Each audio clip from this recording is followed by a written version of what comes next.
नमस्कार। आप देख रहे हैं एपीएसएन मीडिया।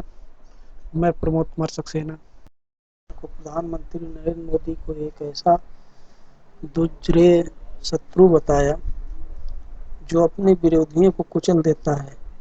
इसके साथ ही गांधी ने प्रेम और अहिंसा के मार्ग पर चलकर मोदी जी को राजनीतिक गुमनामी में भेजने का संकल्प लिया। गांधी ने 6 अप्रैल को होने वाले तमिलनाडु विधानसभा चुनाव के लिए राज्य के दौरे के दूसरे चरण के दूसरे दिन दक्षिणी तमिलनाडु का दौरा करते हुए यहां सेंट जेवियर कॉलेज में एजुकेटर्स मीट नामक एक परिचर्चा के दौरान यह कहा कि वह भाजपा को परास्त करने के लिए लोगों को समर्थन की उम्मीद करते हैं। जब इस दौरान एक प्रतिभागी ने यह जानना चाहा कि क्या गांधी को लगता है कि सत्ता में आने का इंतजार किए बिना क्या मोदी सरकार को उनके अच्छे विचारों को लागू कराने के लिए दबाव बनाया जा सकता है, इस पर गांधी ने कहा कि यह लोगों के शक्तिशाली और मूल्यवान समर्थन से किया जा सकता है। उन्होंने कहा कि बड़े सपने देखना महत्वपूर्ण है, हालांकि हो सकता है कि उनमें से कुछ साकार नहीं हो। गांधी का परोक्ष तौर पर इशारा केंद्र में भाजपा से सत्ता लेने की ओर था।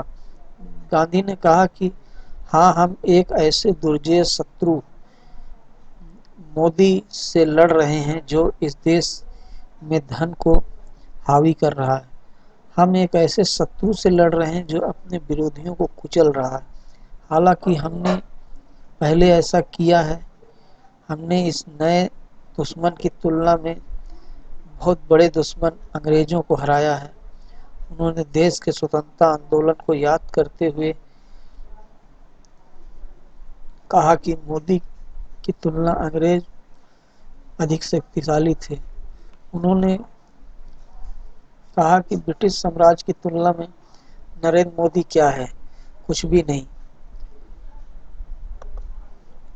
इस देश के लोगों ने ब्रिटिश साम्राज्य को उखाड़ फेंका और उसी तरह हम नरेंद्र मोदी को नागपुर महाराष्ट्र में आरएसएस मुख्यालय वापस भेज देंगे। गांधी का परोक्ष तौर पर कहने का मतलब यह था कि लोगों के समर्थन के साथ कांग्रेस के हाथों हार के बाद मोदी राजनीतिक गुमनामी में चले जाएंगे।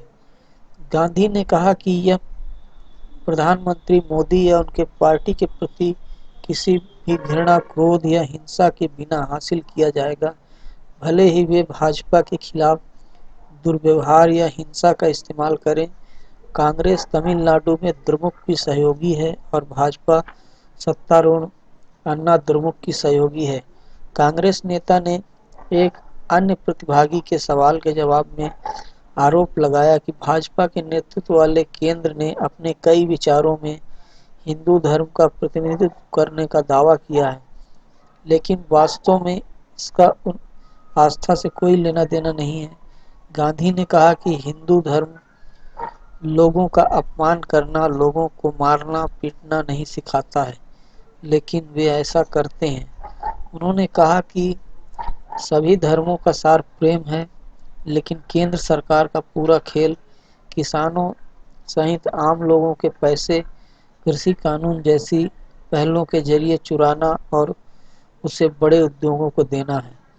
गांधी ने एक अन्य सवाल पर कहा कि उन्हें केंद्र की नई शिक्षा नीति 2020 भी पसंद नहीं है। जब एक प्रोफेसर ने आरोप लगाया कि एनईपी एजेंडा से प्रेरित है, तो गांधी ने कहा कि शिक्षा संबंधी कोई भी नीति छात्रों और शिक्षकों के साथ विचार विमर्श का परिणाम होनी चाहिए। उन्होंने दावा किया, दुर्भाग्य से यह नहीं किया गया। उन्होंने कहा कि इसके जरिए केंद्र के हाथों में बहुत बड़ी अधिक शक्तिशाली केंद्रित की गई है। यह शिक्षा प्रणाली को नुकसान पहुंचाने के लिए लाई गई है। उन्होंने कहा कि हालांकि एनईपी में लचीलेपन का एक सकारात्मक पहलू है, लेकिन यह एक विशेष विचारधारा को भारतीय प्रणाली पर थोपने के लिए एक सांप्रदायिक हथियार है और यही कारण है कि मुझे यह पसंद नहीं। उन्होंने अधिक छात्रवृत्ति का समर्थन किया, ताकि अधिक से अधिक गरीब छात्रों को शिक्षा मिले।